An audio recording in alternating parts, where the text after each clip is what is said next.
Student কেমন আছো? I hope প্রত্যেকে শুধু ভালো নয় ভীষণ ভালো আছো। স্ক্রিনের উপরে একটা প্রশ্ন দেখা যাচ্ছে। এই প্রশ্নটা আমরা নিয়েছি জিওমেট্রি টপিক থেকে। তো এই প্রশ্নটা কি বলেছে প্রথমে মন দিয়ে আমরা বুঝবো জানবো, তারপর অঙ্কটা করার চেষ্টা করবো। ওকে, কি বলেছে দেখো, triangle ABC is an equilateral triangle. চলো প্রথমে ড্রয়িং করে নিই। এবিসি একটা ইকুইল্যাটারাল ট্রায়াঙ্গেল মানে সমবাহু ত্রিভুজ এ বি সি। আচ্ছা, এবিসি যদি সমবাহু ত্রিভুজ হয় তাহলে প্রতিটা বাহুর দৈর্ঘ্য সমান। হ্যাঁ, তাহলে এ থেকে বি পর্যন্ত বাহুর দৈর্ঘ্য যদি আমি এ বলে মনে করি, তাহলে বি থেকে সি পর্যন্ত বাহুর দৈর্ঘ্য এ, আর সি থেকে এ পর্যন্ত বাহুর দৈর্ঘ্য এ। হবে কি হবে না? হ্যাঁ হবে। চলো নেক্সট লাইন কি বলেছে দেখো, অ্যান্ড এডি পারপেন্ডিকুলার ডিসি মানে এ বিসি, এ থেকে ডি পর্যন্ত একটা পারপেন্ডিকুলার অঙ্কন করলাম, মানে এই 90 ডিগ্রি অঙ্কন করলাম। এডি পারপেন্ডিকুলার টু ডিসি বিসি। তারপর কি বলেছে দেখো, হোয়ার ডি লাইন্স ইন বিসি, বিসির ওপর ডি বিন্দু অবস্থান করবে। ইফ এডি ইকুয়াল টু 4√3, এই এ থেকে ডি পর্যন্ত এই বাহুটার দৈর্ঘ্য হচ্ছে 4√3। বেশ, আর কি আছে centimetre. Then what is the perimeter of triangle ABC. তাহলে এবিসি ত্রিভুজের পেরিমিটার কত, মানে পরিধি কত বা পরিসীমা কত। দেখো এবিসি এর পরিসীমা কি, যেহেতু তিনটে বাহুর দৈর্ঘ্য সমান সেহেতু আমি 3 × a করলেই কমপ্লিট হয়ে যাবে। ওকে, কিন্তু প্রশ্ন হচ্ছে এই এ এর ভ্যালু কত সেটা আমরা কিভাবে নির্ণয় করব। কি বললাম, এ এর ভ্যালু কত নির্ণয় করব কিভাবে? দেখো একটা ছোট্ট সিম্পল ফর্মুলা আছে। ফর্মুলাটা কি, এই এইচ ইকুয়াল টু সমবাহু ত্রিভুজের এইচ ইকুয়াল টু √3/2 ইন্টু এ। ওকে, এবারে সিম্পলি এখানে বসিয়ে দাও এইচ 4√3 ইন্টু √3/2 ইন্টু এ, হয়ে গেল।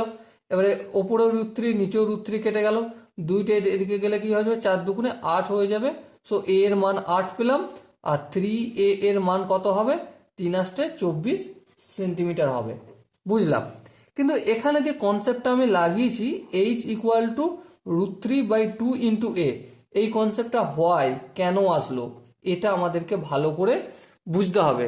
দেখো যতক্ষণ না তুমি এই কনসেপ্ট প্রতিটা হয় ক্লিয়ার হবে, প্রতিটা কনসেপ্ট কি করে আসছে ক্লিয়ার হবে, ততক্ষণ পর্যন্ত তোমার জিওমেট্রি অঙ্ক করতে না মজা আসবে না।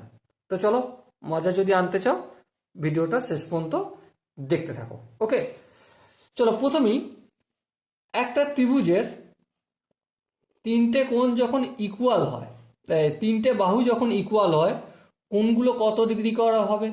অবভিয়াসলি 60 ডিগ্রি করে হবে। আই হোপ তোমরা ড্রয়িংটা দেখতে পাচ্ছ। তাহলে এই কোণটাও 60, এই কোণটাও 60 ডিগ্রি, আর এই কোণটাও 60 ডিগ্রি। ওকে বুঝলাম, নাম দিয়ে দিই এ বি আর এই সি। ভালো করে ধ্যান দিয়ে বুঝবে জিনিসগুলো, ঠিক আছে? এবারে এ থেকে বিসির ওপর লম্ব অঙ্কন করলাম। লম্ব যে অঙ্কনটা করছি এই লম্বটার নাম হচ্ছে এডি। এবারে এডি এখানে লম্ব আবার মধ্যমা, ঠিক আছে? প্রথমে এটা বুঝে নাও, এই এডি বাহুটা লম্ব বটে আবার মধ্যমা বটে, মানে বিডি আর ডিসি বাহুর দৈর্ঘ্যটা সমান। কেন সমান? কারণ এডি হচ্ছে মধ্যমা আবার লম্ব, আর বিসি এর বাহুর দৈর্ঘ্যটা আমি পুরোটা এ ধরেছিলাম। হ্যাঁ, তাহলে বিডির দৈর্ঘ্যটা কত হবে? অবভিয়াসলি a/2 হবে। বুঝলে কি জিনিসটা? আই হোপ বুঝতে পারছো একটু একটু হলো। চলো এরপর আমরা এখানে কি পেয়েছি, 90 ডিগ্রি পেয়েছি। হ্যাঁ, এবারে আমাকে এডি এর বাহুটা নির্ণয় করতে হবে। এডি এর বাহু আমি কিভাবে নির্ণয় করব? সিম্পল একটা কাজ করে কি, যে অতিভুজের স্কয়ার, এই যে ত্রিভুজটা এ বি ডি, এই ত্রিভুজের এই ডি কোণটা এদিকটায়, এ ডি বি কোণটা কি 90 ডিগ্রি। হ্যাঁ, 90 ডিগ্রির অপোজিট বাহুটা কি? অতিভুজ। অতিভুজের স্কোয়ার ইকুয়াল টু কি জানি? অতিভুজের স্কোয়ার ইকুয়াল টু লম্ব স্কোয়ার। লম্ব বলতে এখানে আমি এইচ ধরে নিই, তাহলে এইচ স্কোয়ার প্লাস ভূমি স্কোয়ার, ভূমি বলতে বিডি, বিডি বলতে a/2, এই a/2 লিখলাম, তার হোল স্কোয়ার লিখলাম। বলো এখান পর্যন্ত কি বুঝতে কোনো অসুবিধা রয়েছে? আই হোপ বুঝতে অসুবিধা হওয়ার কথা নয়। এবার চলো নেক্সট স্টেপে যাই। তাহলে a² equal to H square plus A square by four হবে এটা, হ্যাঁ এ স্কোয়ার বাই ফোর। এবারে দেখো এটাকে যদি অপোজিট দিকে নিয়ে আসি, a square minus a square by four equal to H square হবে। এবারে a square minus a square by four যদি হয়, এটা যদি একটু ভগ্নাংশের বিয়োগ টিয়োগ করি তাহলে কি পাবো, চারটে এখানে যাবে, তাহলে 4 থেকে একটা এ স্কোয়ার বিয়োগ করব, তাহলে 3 a square by four equal to H square.